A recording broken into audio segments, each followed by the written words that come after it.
बोला वीडियो बनाई हो अपना मोबाइल में जे अपना मोबाइल में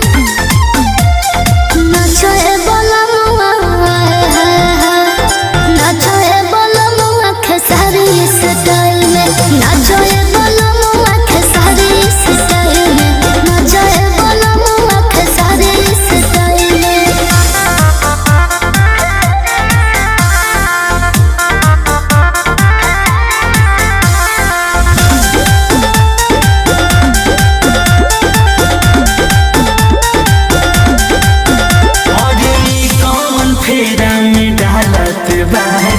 कहिया के बदला निकालत बाहर ऐसे काहे करे तारू? हमार बात सुनी तो हो थोड़ा मस्त